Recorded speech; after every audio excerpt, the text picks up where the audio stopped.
السلام عليكم ورحمة الله وبركاته.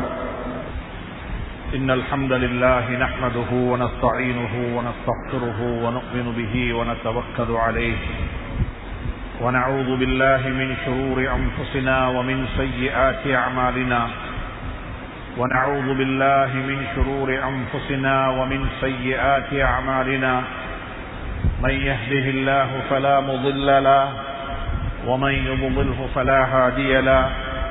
أشهد أن لا إله إلا الله وحده لا شريك له وأشهد أن سيدنا ونبينا وحبيبنا وشفيعنا ومولانا محمدا عبده ورسوله صلى الله عليه وعلى آله وصحبه وسلم. اللهم صل على محمد عبدك ورسولك النبي الأمي وعلى آله وصحبه وسلم. أما بعد، فقد قال الله تبارك وتعالى بعد أعوذ بالله من الشيطان الرجيم: بسم الله الرحمن الرحيم. قل لو كان البحر مدادا لكلمات ربي لنفذ البحر قبل أن تنفذ كلمات ربي ولو جئنا بمثله مددا. وقال تبارك وتعالى أيضا: قل هل ننبئكم بالأخسرين أعمالا الذين ضل سعيهم في الحياة الدنيا وهم يحسبون أنهم يحسنون صنعا أولئك الذين كفروا بآيات ربهم ولقائه فحبطت أعمالهم ولا نقيم لهم يوم القيامة وزنا. صدق الله العلي العظيم. அல்லாஹ்வின் நல்லடியார்களே, அன்பு சகோதரர்களே, அல்லாஹுவை பயந்து தக்வா செய்து அவனால் ஏவப்பட்ட ஏவல்களையெல்லாம் எடுத்து நடக்கும்படியாகவும் அவனால் விளக்கப்பட்ட வேண்டாம் என்று சொல்லப்பட்ட அனைத்து வகையான பாவங்களை விட்டும் விளக்கல்களை விட்டும் என்னையும் உங்களையும் பாதுகாத்துக் கொள்வதுதான் எங்களுக்குரிய வெற்றி என்று சொல்லக்கூடிய வசியத்தை ஞாபகமூட்டிக் கொண்டு வசியத்து செய்தவனாக குத்பா பெருவை ஆரம்பிக்கலாம் என்று நினைக்கிறேன். அன்புக்குரிய சகோதரர்களே, பெரியவர்களே, நண்பர்களே, இந்த உலகத்தில் என்ன நடக்கிறதோ, நடைபெற்றுக் கொண்டிருக்கிறதோ, நடைபெற இருக்கின்றதோ, இவைகள் அனைத்தை பற்றியும் ஹஜ்ரத் ரசூலுல்லாஹி ஸல்லல்லாஹு அலைஹி வஸல்லம் அவர்கள் மிக தெளிவாகவும் துல்லியமாகவும் எங்களுக்கு சொல்லிவிட்டார்கள். மனிதர்கள் கியாமத்துடைய நாட்கள் கிட்டவாகும் பொழுது எப்படிப்பட்ட நிலையில் வாழுவார்கள், அவர்களுடைய மனோபக்குவங்கள் எப்படி இருக்கும், குணாதிசயங்கள் எப்படி இருக்கும், அமானிதங்கள் பேணக்கூடிய விடயத்தில் எப்படி நடந்து கொள்வார்கள், உலகத்துடைய தலைவர்கள் எப்படி இருப்பார்கள், பெற்றோர்கள் எப்படி இருப்பார்கள், குழந்தைகள் எப்படி இருப்பார்கள், உலமாக்கள் எப்படி இருப்பார்கள் என்று சொல்லி அனைத்து விடயங்களையும் ஹஜ்ரத் ரசூலுல்லாஹி ஸல்லல்லாஹு அலைஹி வஸல்லம் அவர்கள் மிக தெளிவாக அழகாக கோடிட்டு காட்டியிருக்கிறார்கள். அந்த அடிப்படையில் கிதாபுல் ஃபித்ன் என்று சொல்லக்கூடிய ஒரு பாடம் இருக்கிறது ஹதீஸுடைய கிதாபுகளில், ஹதீஸுடைய கிரந்தங்களில். அது புகாரியிலும் இருக்கிறது, அது மிஷ்காத்திலும் இருக்கிறது, ஏனைய ஜாமி என்று சொல்லப்படக்கூடிய கிதாபுகளில் அந்த பாடம் இருக்கிறது. கடைசி காலத்தில் எப்படிப்பட்ட ஃபித்னாக்கள் தோன்றும், ஆண்கள் எப்படி இருப்பார்கள், பெண்கள் எப்படி இருப்பார்கள், சிறுவர்கள் எப்படி இருப்பார்கள், பெரியவர்கள் எப்படி இருப்பார்கள். அன்புக்குரியவர்களே, சகோதரர்களே, இவைகள் அனைத்தையும் ஸல்லல்லாஹு அலைஹி வஸல்லம் மிக தெளிவாக அழகாக எங்களுக்கு சொல்லி இருக்கிறார்கள். அதுல ஒன்றுதான் ஹஜ்ரத் ரசூலுல்லாஹி ஸல்லல்லாஹு அலைஹி வஸல்லம் சொன்னார்கள், குழந்தைகள் பெற்றோர்களை அவமதிப்பார்கள், கணக்கெடுக்கவும் மாட்டார்கள், ஒதுக்கி விடுவார்கள், ஓரமாக்கி விடுவார்கள், தன்னுடைய பெற்றோரை பெற்றோர் என்று சொல்லி அறிமுகப்படுத்த கூட வெட்கப்படுவார்கள். நிச்சயமாக அப்படிப்பட்ட ஒரு காலகட்டத்தில் தான் நாங்கள் வாழ்ந்து கொண்டிருக்கிறோம். குழந்தைகளுக்கு வெட்கம், இவர்கள் தான் எங்களுடைய பெற்றோர்கள் என்று சொல்லி பிறருக்கு அறிமுகப்படுத்துவதற்கு. மனைவி கண்ணியப்படுத்தப்படுகிறாள், கண்ணியப்படுத்தப்படத்தான் வேண்டும். ஆனால் தாயை விடவல்ல. தாய்க்கு முதன்மை இடம், தாய்க்கு பிறகு மனைவி. இன்று அப்படி அல்ல. மனைவிக்காக வேண்டி தாய் உதாசீனம் செய்யப்படுகிறாள், மனைவிக்காக வேண்டி தாய் தூத்தப்படுகிறாள், மனைவிக்காக வேண்டி தாய் விரட்டி அளிக்கப்படுகிறாள். இன்னொரு என்ன காட்சிகள்! அன்புக்குரியவர்களே, சகோதரர்களே, இப்படியாக ஸல்லல்லாஹு அலைஹி வஸல்லம் சொல்லும்போது சொன்னார்கள், குழந்தைகளை வளர்ப்பார்கள் பெற்றோர்கள். எதற்காக வேண்டி? குழந்தைகள் வளர்க்கப்பட மாட்டார்கள், அவர்கள் வளர்ந்து கொண்டே போவார்கள். நல்லது சொல்லிக் கொடுக்கப்பட மாட்டார் அவர்களுக்கு, அவர்களாக தேடி கற்றுக்கொள்வார்கள். இன்றைய உலகத்தில் அதைத்தான் பார்க்கிறோம். சுருக்கமாக சொல்ல போனால், குழந்தைகளை பற்றி, மாணவர்களை பற்றி, வாலிபர்களை பற்றி எல்லாம் குறை சொல்லப்படுகிறது. எங்கெடுத்தாலும் குறை, எங்கெடுத்தாலும் வீழ்ச்சி, எங்கெடுத்தாலும் குழந்தைகளை பார்த்து சொல்லுவார்கள் அதவு தெரியாத சமூகம், பிறரை மதிக்க தெரியாத சமூகம், பெரியவர்களை கண்ணியப்படுத்த தெரியாத சமூகம், இவர்களை யாருதான் வளர்த்தார்களோ தெரியாது என்று சொல்லி குழந்தைகள், மாணவர்கள், வாலிபர்கள் ஏசப்படக்கூடிய காலம். நாங்கள் யோசிக்க வேண்டும் அன்புக்குரிய சகோதரர்களே, பெரியார்களே, அவர்களுக்கு இவைகளை சொல்லிக் கொடுத்தது யாரு? பெரியவர்களை கண்ணியப்படுத்தப்பட வேண்டும் என்று சொல்லக்கூடிய பாடத்தை யார் படித்துக் கொடுத்தார்கள்? ஹதீஸ்ல வந்திருக்கிறது, நன்றாக படித்துக் கொள்ளுங்கள். மல்லம் யர்ஹம் ஸகீரனா வலம் யுஅக்கிர் கபீரனா. இந்த ஹதீஸை கொஞ்சம் அவதானமாக கேளுங்கள். அங்க வந்திருக்கிறது, ஆரம்பிக்கிறாங்க ஸல்லல்லாஹு அலைஹி வஸல்லம், எங்களிலே இருக்கக்கூடிய சிறுவர்களுக்கு இரக்கம் காட்டாதவர்கள். பெரியவர்களை பார்த்துத்தான் முதலாவது ஹதீஸ் விழிக்கிறது. ஹதீஸினுடைய முதல் பகுதி விழிக்கிறது பெரியவர்களை பார்த்து, முதியவர்களை பார்த்து, பெற்றோரை பார்த்து, ஆசான்களை பார்த்து, நிர்வாகிகளை பார்த்து, தலைவர்களை பார்த்து விழிக்கிறது. மல்லம் யர்ஹம் ஸகீரனா, எங்களிலே இருக்கக்கூடிய சிறுவர்களுக்கு யாரு கருணை காட்டவில்லையோ, அன்பு காட்டவில்லையோ, அவர்களை அரவணைத்துக் கொள்ளவில்லையோ, அவர்களை கட்டி அணைத்துக் கொள்ளவில்லையோ, அவர்களும் வலம் யுஅக்கிர் கபீரனா, எங்களிலே இருக்கக்கூடிய பெரியவர்களை கண்ணியப்படுத்தாத சிறுவர்களையும், சிறுவர்களும் என்னை சார்ந்தவன் அல்ல என்று சொல்லி ஸல்லல்லாஹு அலைஹி வஸல்லம் மிக தெளிவாக சொன்னார்கள். இந்த ஹதீஸுக்கு ரெண்டு பகுதி இருக்கிறது. ஒன்று இருக்கிறது, சிறுவர்கள், வயதில் குறைந்தவர்கள், வயதில் குறைந்தவர்கள், வயதில் மூத்தவர்களை, அறிவில் குறைந்தவர்கள், அறிவில் கூடியவர்களை, தகவைகளில் குறைந்தவர்கள், தகவைகளில் கூடியவர்களை கண்ணியப்படுத்த வேண்டும் என்பது ஹதீஸினுடைய இரண்டாவது பகுதி. முதல் பகுதி என்ன தெரியுமா? அவர்கள் கண்ணியப்படுத்தப்பட வேண்டும், அவர்களுக்கு இரக்கம் காட்ட வேண்டும் என்பதை ஸல்லல்லாஹு அலைஹி வஸல்லம் மிகத் தெளிவாக சொல்லி இருக்கிறார்கள்.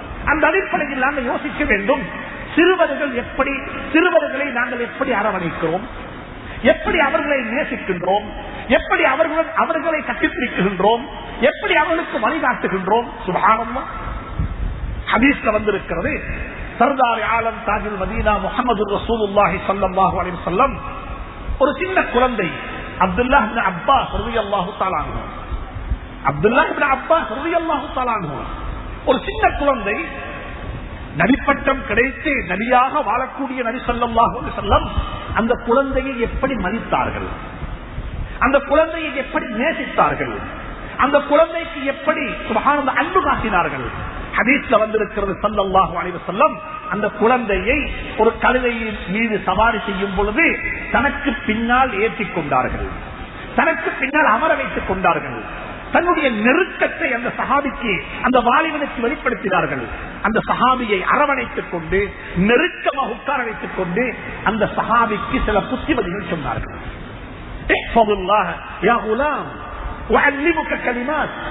என்னுடைய அன்பு மைந்தனே, என்னுடைய அன்பு குழந்தையே, உனக்கு நான் சில கலிமாக்களை சொல்லித் தருகிறேன், சில புத்திமதிகளை சொல்லுகிறேன், இவைகளை நன்றாக கேட்டுக்கொள், இவைகளை பாடவிட்டுக் கொள், இவைகளை எடுத்து நட என்று சொல்லி ஸல்லல்லாஹு அலைஹி வஸல்லம் மிம்பர்ல இருந்து பேசினது போன்று ஒரு சின்ன குழந்தையை வைத்துக் கொண்டு கலைக்கிறார்கள், பேசுகிறார்கள். அந்த சஹாபி சொல்லுகிறார், சுப்ஹானல்லாஹ், எனக்கும் அந்த நபிக்கும் இடையில் இருந்த உறவு இப்படித்தான் இருந்தது. என்னை எப்படித்தான் அரவணைத்தார்கள், எனக்கு சொல்லித் தந்தார்கள்.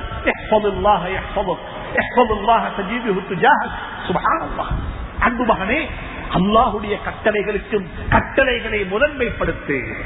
அல்லாஹுடைய கட்டளைகளை பாதுகாத்துக் கொள், அல்லாஹ் உன்னை பாதுகாப்பான். கொஞ்சம் நிதானமாக சிந்தியுங்கள். ஊர்ல இருக்கக்கூடிய குழந்தைகள் ஒரு பக்கமாக வைத்துவிட்டு என்னுடைய குழந்தைக்காவது எனக்கு சொல்லக்கூடிய சந்தர்ப்பம் கிடைத்திருக்கிறதா? என்னுடைய குழந்தைகளையாவது அரவணைத்து பேசியிருக்கிறேனா? என்னுடைய குழந்தைகளையாவது மடியில் உட்கார வைத்துக் கொண்டு கலைத்திருப்போமா? அவர்களுடைய கழுத்தில கையை போட்டு பேசியிருப்போமா? சுப்ஹானல்லாஹ். ஹஜ்ரத் ரசூலுல்லாஹுடைய வாழ்க்கை ஆச்சரியமான வாழ்க்கை. எப்படி சிறுவர்களை அரவணைத்தார்கள். தொழுகைகளுக்கு பிறகெல்லாம் ஒரு துஆ ஓதுவார்கள், ஒரு சுன்னத்தான துஆ. என்ன துஆ? அல்லாஹும்ம இன்னா அலா ذிக்ரிக வ ஷுக்ரிக வ ஹுஸ்னி இபாதத்திக. அல்லாஹும்ம இன்னா, யா அல்லாஹ், எங்களுக்கு நீ உதவி செய்வாயாக. அலா ذிக்ரிக், உன்னை ذிக்ர் செய்வதற்கு, உன்னை ஞாபகப்படுத்துவதற்கு, உன்னுடைய ஞாபகத்திலேயே தொழுவதற்கு. அக்மி ஸலாத்த லிذிக்ரி, அல்லாஹ் என்னையும் உங்களையும் மன்னிப்பானாக. எங்களுடைய தொழுகையில் கூட அல்லாஹ்வை நாங்கள் மறந்துவிட்டோம். எங்களுடைய தொழுகையில் கூட அல்லாஹ்வுடைய சிந்தனை எங்களுக்கு வருவதில்லை. எங்களுடைய தொழுகையினுடைய நிலைமை என்னவென்று சொன்னால், தக்பீர் கட்டிவிட்டால் மறந்ததெல்லாம் ஞாபகத்துக்கு வருகிறது. பழைய விடயங்களை எல்லாம் சிந்திக்க ஆரம்பிக்கின்றோம். சலாம் கொடுத்ததற்கு பிறகுதான் தொழுது முடித்து விட்டேனா என்ற ஞாபகம் வருகிறது. ஆனா அல்லாஹ் சொல்லுகிறான், என்னுடைய ஞாபகத்துடனேயே நீ தொழுவாயாக. அல்லாஹ் அப்படிப்பட்ட தொழுகையை நசீபாக்குவானாக. அல்லாஹ்விடத்தில் கேட்கிறோம், துஆ கேட்கிறோம். அல்லாஹும்ம இன்னி அலா ذிக்ரிக, உன்னை ذிக்ர் செய்ய எனக்கு நீ உதவி புரிவாயாக. வ ஷுக்ரிக, யா அல்லாஹ், நீ எனக்கு இன்னொரு என்ன நிஅமத்துக்களை எனக்கு தந்திருக்கிறாய், அருள்களை தந்திருக்கிறாய், பாக்கியங்களை தந்திருக்கிறாய். அவைகளுக்கு சுக்ர் செய்வதற்கு எனக்கு உதவி செய்வாயாக. லா ஹவுல வலா குவத இல்லா பில்லாஹ். அல்லாஹ்வுடைய உதவி இல்லாமல், அல்லாஹ்வுடைய துணை இல்லாமல் எந்த ஒரு நற்கர்மத்தையும் செய்ய முடியாது. அல்லாஹ்விடத்தில் கேட்கின்றோம், நீ தந்திருக்கக்கூடிய அருட்கொடைகளுக்கு உனக்கு நன்றி உள்ளவனாக வாழ எனக்கு துணை புரிவாயாக. மூணாவது கேட்கின்றோம், உன்னை மிகவும் அழகாக, நீ விரும்பக்கூடிய விதத்தில், நீ நேசிக்கக்கூடிய விதத்தில் உன்னை வணங்கி வழிபட எனக்கு உதவி புரிவாயாக என்று சொல்லி ஒரு துஆ கேட்பது சுன்னத்து. பெரும்பாலும் அந்த துஆக்கள் பள்ளிவாசல்கள் எழுதி இருப்பார்கள். ஆனா இந்த ஹதீஸை நாங்க படிக்கிறது எப்படி தெரியுமா? இந்த ஹதீஸ் எனக்கு உங்களுக்கும் ஒரு பலகையில், ஒரு ஏட்டில், ஒரு நோட்டீஸ் போர்டுல அல்லது ஒரு கை அடக்க ஒரு பேப்பர்ல எழுதி தரப்பட்டிருக்கிறது. இது தொழுகைக்கு பிறகு ஓதப்பட வேண்டிய துஆ என்பதாக. ஆனா இந்த துஆவினுடைய, இந்த ஹதீஸுடைய சம்பவத்தை படித்து பார்த்தால் ஆச்சரியப்படுவீர்கள். ஸல்லல்லாஹு அலைஹி வஸல்லம் எப்படி வாலிபர்களை அரவணைத்தார்கள். ஹஜ்ரத் முஆத் இப்னு ஜபல் ரலியல்லாஹு தஆலா அன்ஹு அவர்கள் சொல்லுகிறார்கள், எனக்கு வயது 18 இருக்கிறது. 18 வயது வாலிபர், ஒரு ஓலவல் எடுத்து விட்டு இருக்கக்கூடிய வாலிபனை போன்ற ஒரு வயது, சின்ன வயது. அவர்கள் சொல்லுகிறார்கள், என்னை ரசூலுல்லாஹி ஸல்லல்லாஹு அலைஹி வஸல்லம் அவர்கள் என்னை கண்டார்கள், என்னை கூப்பிட்டார்கள், என்னை அழைத்தார்கள். அவர்களுடைய கையை என்னுடைய தோல் சுயத்தின் மீது வைத்தார்கள். தோல்ல கையை போட்டாங்க, கிட்ட அணைத்துக் கொண்டார்கள், நெருக்கிக் கொண்டார்கள், நினைக்கிக் கொண்டு அரவணைத்துக் கொண்டு சொன்னார்கள். ஆச்சரியமான ஒரு வார்த்தை சொன்னார்கள். அன்புக்குரியவர்களை கொஞ்சம் நிதானமாக சிந்தியுங்கள். இதுதான் ஹஜ்ரத் ரசூலுல்லாஹுடைய பழக்கம். இப்படித்தான் ரசூலுல்லாஹி ஸல்லல்லாஹு அலைஹி வஸல்லம் சமூகத்தை திருத்தினார்கள், சமூகத்தில் மாற்றத்தை கொண்டு வந்தார்கள். அவர்களை அரவணைத்து சொன்ன வார்த்தை என்ன தெரியுமா? இன்னீ லஉஹிப்புக். முஆத் இப்னு ஜபலை பார்த்து சொல்லுகிறார்கள், முஆத், நான் உன்னை நேசிக்குகின்றேன். முஆத் சொல்ல இல்ல, நபியை பார்த்து யா ரசூலல்லாஹ், நான் உங்களை நேசிக்கிறேன் என்று சொல்ல இல்ல. ஸல்லல்லாஹு அலைஹி வஸல்லம் சொல்றாங்க, முஆத பார்த்து நான் உன்னை நேசிக்குகின்றேன். நாங்க எப்பயாவது எங்க பிள்ளைய பார்த்து சொல்லி இருப்போமா? எங்க குழந்தையை மீது சொல்லி இருப்போமா? குழந்தையோடு அப்படி உறவாடி இருப்போமா? அன்புக்குரியவர்களே, சகோதரர்களே, நாங்கள் அல்லாஹ்வுடைய நபியை நேசிக்கிறோம் என்பது பெரிய விஷயம் அல்ல. ஹஜ்ரத் ரசூலுல்லாஹி ஸல்லல்லாஹு அலைஹி வஸல்லம் அவர்களை நாங்கள் நேசிக்கிறோம் என்பது பெரிய விஷயம் அல்ல. நேசித்துத்தான் ஆக வேண்டும். அவர்களை நேசிப்பது இஸ்லாத்தில் ஒரு பெரிய ஒரு பகுதி. அந்த நேசம் இல்லாமல் சொர்க்கம் அடைய முடியாது. அந்த நேசம் இல்லாமல் இஸ்லாத்தில் பங்குதாரியாக ஆக முடியாது. நாங்கள் ஹஜ்ரத் ரசூலுல்லாஹ்வை நேசிக்கிறோம் என்பது பெரிய விஷயம் அல்ல. பெரிய விஷயம் என்ன தெரியுமா? நாங்கள் ரசூலுல்லாஹ்வை நேசிக்கின்றோம், ஸல்லல்லாஹு அலைஹி வஸல்லம் நேசிக்கின்றோம். அது பெரிய விஷயம்தான். ஆனா அதை விட பெரிய விஷயம் என்ன தெரியுமா? ரசூலுல்லாஹி ஸல்லல்லாஹு அலைஹி வஸல்லம் அவர்கள் என்னை நேசிக்கிறார்களா? என்னை நேசிக்கிறார்களா? நாங்கள் அல்லாஹ்வை திக்ர் செய்கின்றோம், அது பெரிய விஷயம் அல்ல. அல்லாஹ் எங்களை திக்ர் செய்கிறானா? உஸ்குரூனி அஸ்குருக்கும், நீங்கள் என்னை தஸ்பீஹ் செய்யுங்கள், என்னை திக்ர் செய்யுங்கள், என்னை ஞாபகப்படுத்துங்கள், நான் உங்களை ஞாபகப்படுத்துகிறேன் என்று குர்ஆன் சொல்லுகிறதே. நாங்கள் அல்லாஹ்வை திக்ர் செய்கின்றோம். தொழுகைகளுக்கு பிறகு சுப்ஹானல்லாஹ் சுப்ஹானல்லாஹ் அல்ஹம்துலில்லாஹ் அல்ஹம்துலில்லாஹ் அல்லாஹு அக்பர் அல்லாஹு அக்பர் என்று அல்லாஹ்வை திக்ர் செய்கின்றோம், அல்லாஹ்வை ஞாபகப்படுத்துகின்றோம். ஒரு கணம் சிந்தியுங்கள், நாங்கள் திக்ர் செய்கின்றோம் சரி, என்னை அல்லாஹ் ஞாபகப்படுத்துகிறானா? அல்லாஹ் என்னை ஞாபகப்படுத்தப்படக்கூடிய அளவுக்கு நான் வாழுகிறேனா? என்னுடைய வாழ்க்கையில் எத்தனை வீதம் உண்மை இருக்கிறது? என்னுடைய வாழ்க்கையில் எத்தனை வீதம் பொய் இருக்கிறது? என்னுடைய வாழ்க்கையில் எத்தனை வீதம் வாக்கு நிறைவேற்றப்படுகிறது? நான் அல்லாஹ்வை திக்ர் செய்ததல்ல பெரிது, அல்லாஹ் எங்களை திக்ர் செய்ய வேண்டும். வலதிக்ருல்லாஹி அக்பர். குர்ஆன் மிக தெளிவாக சொல்லுகிறது, நீங்கள் அல்லாஹ்வை திக்ர் செய்வதை விடவும் அல்லாஹ் உங்களை திக்ர் செய்வது பெரியது என்பதாக. நாங்கள் நபியை நேசிப்பதல்ல முக்கியம், நபி ஸல்லல்லாஹு அலைஹி வஸல்லம் அவர்கள் எங்களை நேசிக்க வேண்டும். ஹதீஸ் கிதாபுகள்ல வந்திருக்கிறது. தாபிஈன்கள்ல வாழ்ந்த மிகப்பெரிய ஒரு மனிதர் தான் அபூ யஸீத் அல் புஸ்தானி ரஹ்மத்துல்லாஹி அலைஹி. அபூ யஸீத் அல் புஸ்தானி ரஹ்மத்துல்லாஹி அலைஹி தாபிஈன்களை சேர்ந்தவர். இன்னும் சில உலமாக்கள் சொல்லி இருக்கிறாங்க, அவர் தாபிஈன்களா தாபியாக இருந்தாலும் கூட ஹஜ்ரத் ரசூலுல்லாஹுடைய காலத்திலேயே பிறந்து விட்டார்கள். ஆனால் அவர்களுக்கு ஹஜ்ரத் ரசூலுல்லாஹை சந்திக்கக்கூடிய தரிசிக்கக்கூடிய சந்தர்ப்பம் கிடைக்கவில்லை. அப்படிப்பட்ட இடத்தில் வாழ்ந்தவர் என்று சொல்லி அவருக்கு சொல்லப்பட்டிருக்கிறது. எப்படியோ ஹஜ்ரத் ரசூலுல்லாஹி ஸல்லல்லாஹு அலைஹி வஸல்லம் அவர்களுடைய வஃபாத்துக்கு பிறகு, அவருடைய மௌத்துக்கு பிறகு மதீனா முனவ்வராவுக்கு அபூ யஸீத் அல் புஸ்தானி ரஹ்மத்துல்லாஹி அலைஹி வந்தார்கள். மஸ்ஜித் நபவிக்கு உள்ளே நுழைந்தார்கள். மஸ்ஜித் நபவியுக்கு அப்துல்லாஹ் இப்னு மஸ்ஊத் ரலியல்லாஹு தஆலா 23 வருட காலம் நபியினுடைய பாசறையில் இருந்து ஒரு சஹாபியாக இருந்து 23 வருட காலம் நபியினுடைய சஹாபியாக இருந்த அப்துல்லாஹ் மஸ்ஊத் ரலியல்லாஹு தஆலா மஸ்ஜித் நபவியில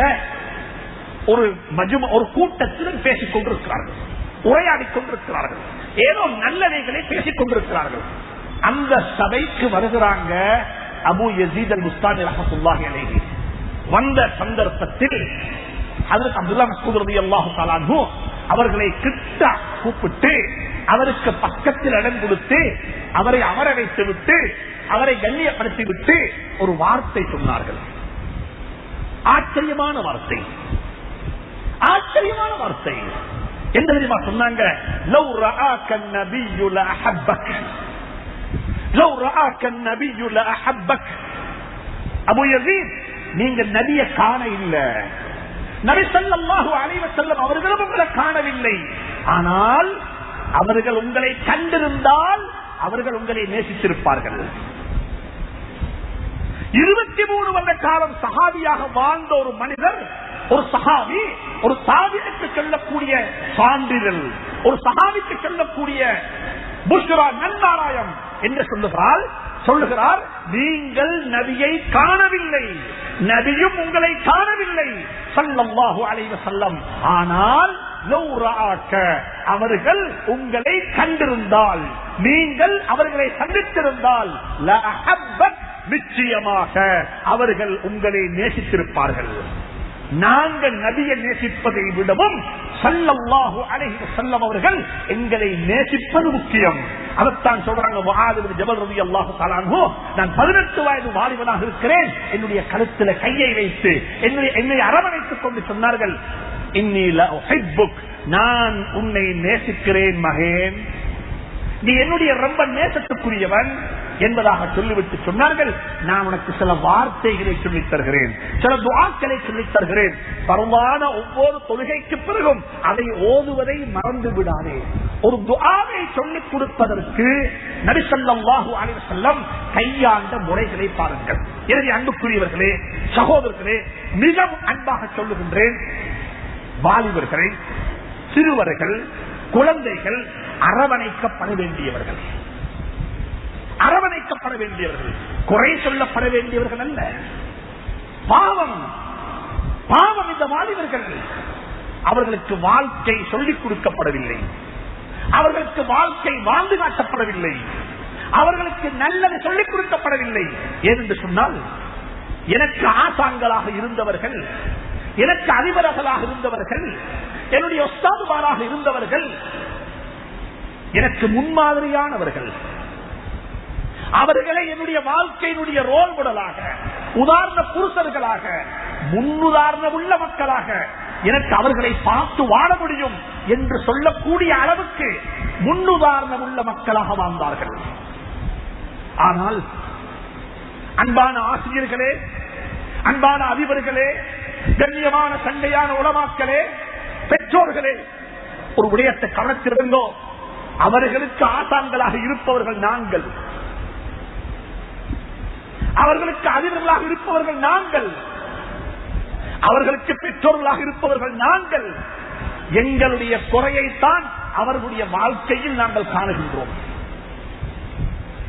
எங்களுடைய வாழ்க்கையில் உள்ள குறைபாடுகளைத்தான் நாங்கள் அறுவடை செய்து கொண்டிருக்கின்றோம்.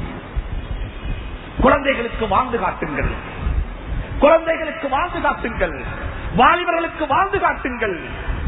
மிக அன்பாக சொல்லுகின்றேன், குழந்தைகளுடைய விடயத்தில் அவர்களுக்கு வாழ்க்கையை சொல்லிக் கொடுப்பதை விடவும் வாழ்ந்து காட்டுவது முக்கியம்.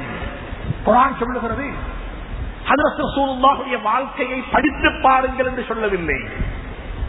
புத்தகத்திலையும் ஒயிட் போர்டிலையும் பிளாக் போர்டிலையும் பிரசன்டேஷனாகவும் ஒரு யூடியூப் மெசேஜாகவும் அதை படித்துக் கொள்ளுங்கள் என்று சொல்லவில்லை குர்ஆன். குர்ஆன் சொல்லுகிறது, உங்களுடைய வாழ்க்கைக்கு ஹஜ்ரத் ரசூலுல்லாஹுடைய வாழ்க்கையில் அழகான முன்னுதாரணம் இருக்கிறது. லக்கத் கான லக்கும் ஃபீ ரசூலில்லாஹி உஸ்வத்துன் ஹஸனா, அழகான முன்னுதாரணம். எப்படி ஒரு கணவனாக வாழ வேண்டும், எப்படி ஒரு கணவனாக வாழ வேண்டும், ஒரு கணவன் எப்படி வாழ வேண்டும், மனைவியை எப்படி மதிக்க வேண்டும், ஆச்சரியம் ஆச்சரியம், வாழ்ந்து காட்டுங்கள். ஹஜ்ரத் ரசூலுல்லாஹி ஸல்லல்லாஹு அலைஹி வஸல்லம் 9 திருமணம் முடித்து ஒரே சந்தர்ப்பத்தில் 9 மனைவிமார்கள் இருக்கிறாங்க. இதை கொஞ்சம் நிதானமாக கேளுங்கள் பெற்றோர்களே, இது படிங்கோ. இதுதான் வாழ்க்கை என்பது வாழ்ந்து காட்டப்பட வேண்டியது. இன்றைக்கு நான் பேசுவது நபி ஸல்லல்லாஹு அலைஹி வஸல்லம் சொன்னதை அல்ல, நபி வாழ்ந்து காட்டியதை பேசுகின்றேன், வாழ்ந்து காட்டியதை சொல்லித் தருகின்றேன். புகாரில ஹதீஸ் வந்திருக்கிறது, ஸல்லல்லாஹு அலைஹி வஸல்லம் அவர்கள் 9 மனைவிமார்களுடன் கடைசியாக வாழ்ந்தார்கள். நபியினுடைய வஃபாத்துக்கு முன்னாலேயே 2 மனைவிமார்கள் வஃபாத்தாகி விட்டார்கள். எஞ்சிருக்கக்கூடிய 9 பேரோடையும் நபி ஸல்லல்லாஹு அலைஹி வஸல்லம் வாழ்றாங்க. 9 பேருக்கும் டர்ன் இருக்குது. இன்றைக்கு இங்க, நாளைக்கு அங்க, நாளன்றைக்கு அங்க என்று சொல்லி 9 பேர்ல 8 பேருக்கு டர்ன் இருக்குது. ஒரு பெண்மணி சொன்னா, இந்த டர்ன் அதை நான் உங்களுக்கு விட்டு தந்துட்டேன், நீங்க என்னிடத்துல வர வேண்டிய தேவையில்லை, அந்த டர்ன் அந்த நாளையும் நீங்க விருப்பம் கொண்ட ஆயிஷாவுக்கு கொடுத்துக்கோங்க சொல்லி நபி ஸல்லல்லாஹு அலைஹி வஸல்லம் அவர்களுக்கு இந்த பெண்மணி இக்தியார், இஷ்டம் கொடுத்த ஆப்ஷன். அப்ப ஸல்லல்லாஹு அலைஹி வஸல்லம் 8-9 வீடுகளுக்கு மாறி மாறி போக வேண்டும். கடைசி நாட்கள் 63 வருட கால வாழ்க்கையுடைய கடைசி நாட்கள் நோய்வாய்ப்பட்டிருக்கிறாங்க. அன்பானவர்களே, இதுதான் வாழ்க்கை. இப்படித்தான் வாழ வேண்டும். 1400 ஆண்டுகளுக்கு முன்னால் நடைபெற்ற ஒரு சம்பவத்தை இன்றைக்கு நான் உங்களுக்கு பேசுகிறேன் என்று சொன்னால் அவர்கள் வாழ்ந்து காட்டியதை பேசுகின்றேன், சொன்னதை பேசவில்லை. 9 மனைவிமாரையும் அழைத்தார்கள், கூப்பிட்டார்கள். அன்னை ஆயிஷாவுடைய வீட்டில் அன்றைக்கு நோயாளியாக இருக்கிறாங்க ஸல்லல்லாஹு அலைஹி வஸல்லம். கூப்பிட்டு என்ன தெரியுமா சொன்னாங்க, நான் நோய்வாய்ப்பட்டவனாக இருக்கின்றேன், உங்களுடைய டர்ன், உங்களோட வீட்டுக்கு என்னால வந்து போவது முடியாமல் இருக்கிறது, ஆனா நீங்க வரத்தான் வேண்டும் என்று சொன்னா நான் வந்துதான் ஆகுவேன். ஆனா உங்களிடத்தில் அனுமதி கேட்கிறேன், நீங்க எனக்கு அனுமதி கொடுத்தா நான் ஆயிஷாவுடைய வீட்டிலேயே நோயாளியாக இருந்து கொள்றேன் என்று சொல்லி நபி ஸல்லல்லாஹு அலைஹி வஸல்லம் 9 மனைவி மடத்திலையும் அனுமதி கேட்டாங்க. அதுக்கு பிறகுதான் ஸல்லல்லாஹு அலைஹி வஸல்லம் அந்த வீட்டில் அன்னை ஆயிஷாவுடைய வீட்டில் நோயாளியாக இருந்து அங்கேயே மௌத்தாகி அங்கேயே நல்லடக்கம் செய்யப்பட்டிருக்கிறாங்க. என்ன சொல்ல வாரேன் என்றால், மரணப்படுக்கையில படுத்துக் கொண்டும் கூட மற்றவனுக்கு முன்னுதாரணமாக வாழ்ந்து காட்டினார்கள். இப்படித்தான் வாழ வேண்டும், இப்படித்தான் வாழ வேண்டும். மக்காவுடைய வெற்றி, மக்காவுடைய சாவி கையில கிடைச்சிருக்குது, காபத்துல்லாவுடைய சாவி.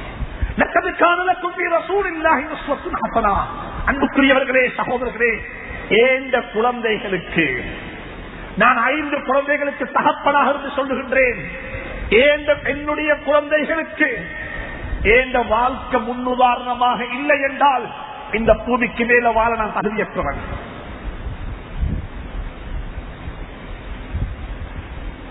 நான் என்னுடைய பேச்சு என்னுடைய குழந்தைகளுக்கு ஒரு நாடகமாக இருக்க வென்றிருந்தால் என் உலகத்தில் ஆக கேவலமானவன் நான்.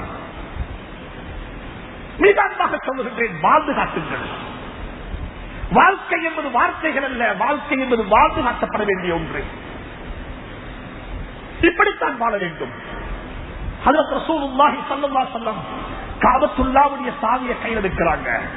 மக்காவுடைய வெற்றி, இதா ஜாஅ நஸ்ருல்லாஹி வல் ஃபத்ஹ் வரஅய்த الناس يدخلون في دين الله افواجا فسبح بحمد ربك واستغفره انه كان توابا. குர்ஆன் சொல்லுகிறது, காபத்துல்லாவுடைய சாவியை கையில் எடுக்கிறாங்க ஸல்லல்லாஹு அலைஹி வஸல்லம். எந்த காபா? அதே காபத்துல்லாவுல ஒரு 17 ஆண்டுகளுக்கு முன்னால 2 ரக்காத்து தொழுகிறதுக்கு முடியாத காபா. அங்க போயிட்டு தொழுகிறதுக்கு தலைய வச்சுறாங்க சுஜூதுல. அழுகி போன ஒட்டகத்துடைய குடல் கொண்டு வந்து ஹஜ்ரத் ரசூலுல்லாஹுடைய கழுத்துல போடப்படுது. அப்படி கேவலப்படுத்தப்பட்டாங்க. தொழுகைக்காக வந்து சுஜூது செய்றாங்க, தலை கீழே போயிருக்குது, பின்பக்கம் மேலுக்காக இருக்குது. அதை பார்த்து பரிகாசம் செஞ்சாங்க, பரிகாசம் செஞ்சாங்க. அப்படிப்பட்ட காபத்துல்லாவுல காபத்துல்லாவுடைய சாவி கையில கிடைச்சிருக்குது. வெற்றி இன்றைக்கு தான் காபா வெற்றிகளை வெற்றிக்குள்ள வருகிறது. என்ன சொன்னாங்க ஸல்லல்லாஹு அலைஹி வஸல்லம்? இன்றைக்கு தான் எங்களோட பலத்தறிவை பார்க்க போறீங்க. இன்றைக்கு தான் நாங்க யாருன்னு காட்ட போறோம். இன்றைக்கு தான் நீங்க எங்களை விளங்கிக் கொள்ள போறீங்க.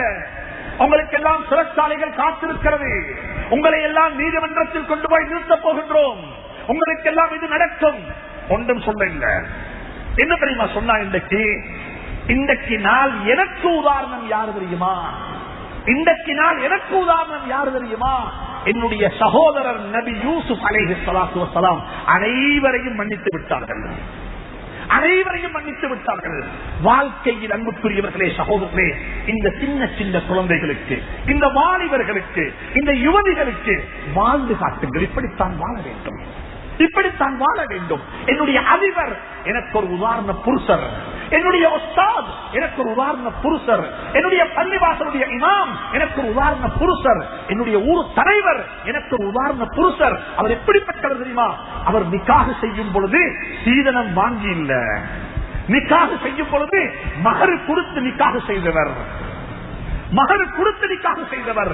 அவருடைய வீட்டில் குழந்தைகள் இருக்கிறாங்க, எந்த குழந்தையையும் சீதனம் கொடுத்து நிக்காஹ் செய்து வைக்கவும் இல்லை, சீதனம் வாங்கி நிக்காஹ் செய்யவும் இல்லை. சுன்னத்தான நிக்காஹ் இல்ல, பருவான நிக்காஹ்.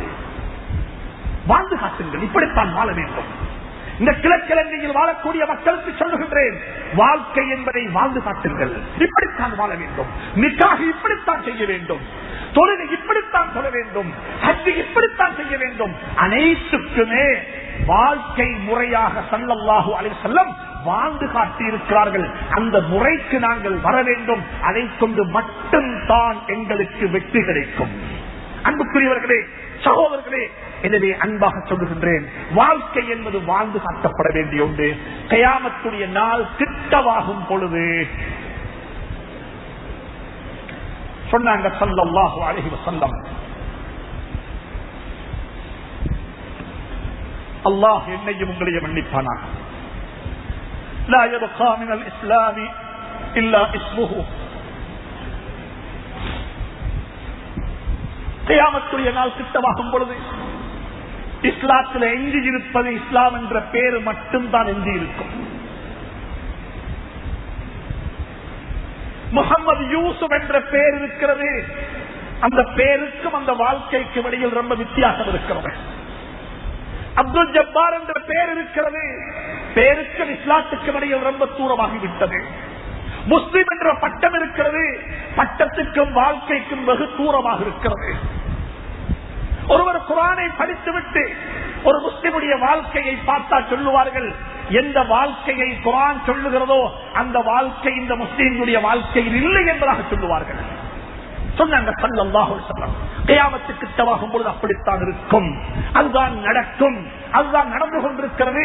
அன்புக்குரியவர்களே, சகோதரர்களே, இப்படியாக ஸல்லல்லாஹு அலைஹி வஸல்லம் ஒட்டுமொத்தமாக இன்னும் ஒரு சஹாபி வந்து கேட்டார்கள், யா ரசூலல்லாஹ் மத்தஸ்ஸாஆ, எப்ப கியாமத்து வரும், எப்ப கியாமத்து வரும்? ஆச்சரியமான கேள்வி. சூர் எப்ப ஊதப்படும்? ونفخ بالصور فإذا هم من الأجداث إلى ربهم ينسلون ونفخ بالصور فصعق من في السماوات ومن في الأرض إلا من شاء الله ثم نفخ فيه أخرى فإذا هم قيام ينظرون وأشرقت الأرض بنور ربها ووضع الكتاب وجيء بالنبيين. الله قرآن சொல்லுகிறான், சூர் ஊதப்படும், உலகம் அழிக்கப்படும். القارعة ما القارعة وما أدراك ما القارعة إذا زلزلت الأرض زلزالها وأخرجت الأرض أثقالها وقال الإنسان ما لها. குர்ஆன் பேசுகிறது, இந்த உலகம் அழிக்கப்படும், உலகம் இல்லாமல் போய்விடும், மலைகள் பஞ்சாக பறக்கும், மனிதர்கள் ஈசல் கூட்டத்தை கொண்டிருப்பார்கள். அதை நாங்க 2004 சுனாமியில பார்த்திருக்கிறோம். மறந்து விடாதீர்கள். அல்லாஹ்வுக்கு முடியும். அல்லாஹ் ஆதிக்கம் செலுத்தக்கூடியவன், அல்லாஹ் நிர்வாகம் செய்யக்கூடியவன், அல்லாஹ் உலகத்தை அழிக்க இருக்கின்றான். அப்போ சஹாபி கேட்கிறாங்க, நபியை பார்த்து, யா ரசூலல்லாஹ் மத்தஸ்ஸாஆ, எப்ப கியாமத்து வரும்? அப்ப சொன்னாங்க நபி ஸல்லல்லாஹு அலைஹி வஸல்லம், மகனே, அன்பு சஹாபியை பார்த்து சொல்றாங்க, இதா முய்யத்தில் அமானா ஃபந்ததிஸ் ஸாஆ, அமானிதங்களில் மோசடி செய்யப்பட்டால், அமானிதங்களில் மோசடி நடந்தால் கியாமத்தை எதிர்பார்ந்து சொன்னாங்க. அப்ப அந்த சஹாபி விடல, அவர் கேட்கிறார், வமா ضياء அமானா, அமானிதங்களில் மோசடி என்றால் என்ன என்று கேட்டாங்க. அமானிதங்களில் மோசடி செய்வதென்றால் என்ன? மனைவியும் அமானிதம், குழந்தைகளும் அமானிதம், பாடசாலையும் அமானிதம், பள்ளி நிர்வாகம் அமானிதம், ஊர் தலைமைத்துவம் அமானிதம், கட்சி அமானிதம், நாட்டுடைய அரசியல் அமானிதம். சொல்றாங்க, அமானிதம் என்றால் என்ன? அமானிதத்தில் மோசடி என்றால் என்ன? சொன்னாங்க ஸல்லல்லாஹு அலைஹி வஸல்லம், நன்றாக புரிந்து கொள்ளுங்கள், இந்த ஹதீஸை எழுதி வைத்துக் கொள்ளுங்கள், இந்த ஹதீஸை பாடமிட்டுக் கொள்ளுங்கள். சொன்னாங்க ஸல்லல்லாஹு அலைஹி வஸல்லம், இதா உஸ்ஸிதல் அம்ரு இலா கைரி அஹ்லிஹி ஃபன்தظிரிஸ் ஸாஆ.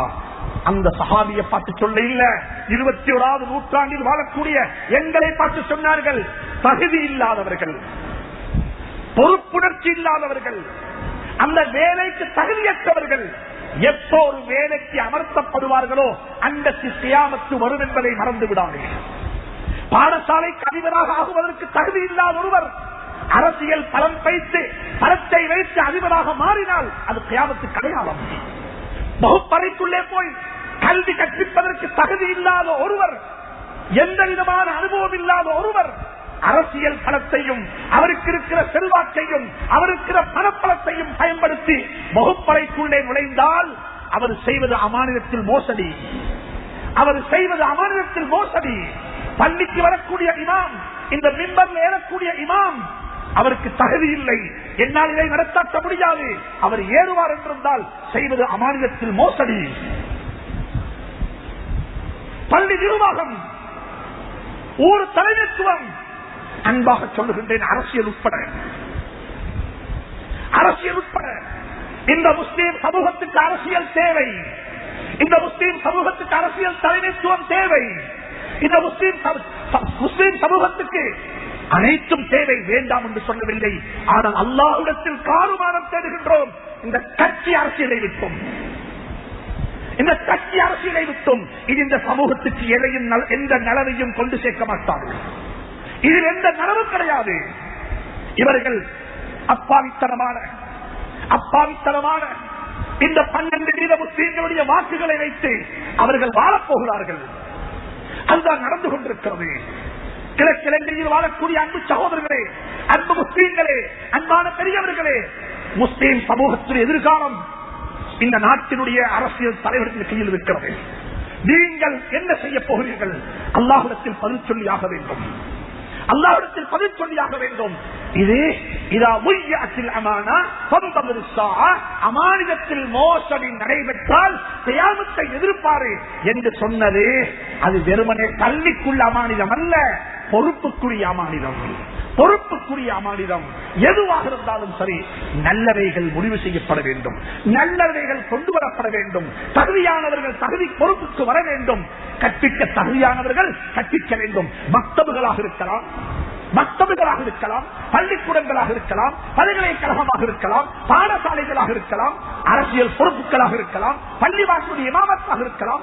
அனைத்தும் பொறுப்புகள். இந்த பொறுப்புகளை பற்றியெல்லாம் அல்லாஹ் நாளை கியாமத்தில் விசாரிப்பான் என்பதை மறந்து விடாதீர்கள். எனவே அன்புக்குரியவர்களே, கியாமத்து நெருங்கிக் கொண்டிருக்கிறது. போக வேண்டிய நேரம் வந்துவிட்டது. போய்கொண்டே இருக்கிறார்கள் மக்கள். எங்களுடன் வாழ்ந்தவர்களை அடக்கம் செய்து விட்டோம், எங்களையும் அடக்கம் செய்து விடுவார்கள். அந்த நாள் மிக நெருங்கிக் கொண்டிருக்கிறது. அந்த நாளைக்கு ஆயத்தமாகுவோம். அல்லாஹ் சுப்ஹானஹு வ தஆலா என்னையும் உங்களையும் இந்த உணர்வுகளுடன் வாழ்ந்து மற்றவர்களுக்கு முன்னுதாரண பொருத்தர்களாக வாழ்ந்து மரணிக்க அல்லாஹ் துணை புரிவானாக. யா அல்லாஹ், எங்களை பொறுத்தருள்வாயாக. நாங்களோ பாவிகள் யா அல்லாஹ்.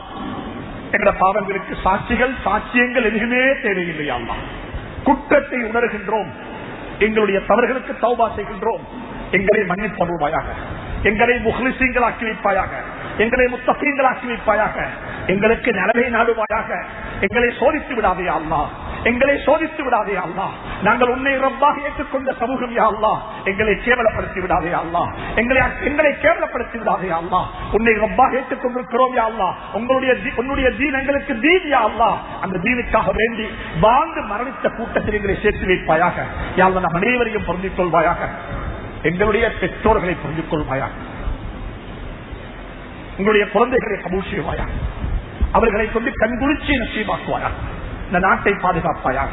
இந்த நாட்டினுடைய உரிமையை பாதுகாப்பாயாக. இந்த நாட்டை அனைத்து வகையான கருவிகள் விட்டு பாதுகாப்பாயாக. இந்த நாட்டில் வாழக்கூடிய முஸ்லிம்களை தலை நிமிர்ந்து வாழ துணை புரிவாயாக. செய்வாயாக. அல்ஹம்துலில்லாஹி ரப்பில் ஆலமீன். For more lectures, visit slhub.com. Alhamdulillahi Rabbil Alameen. For more lectures, visit slhub.com. Alhamdulillahi Rabbil Alameen. For more lectures, visit slhub.com.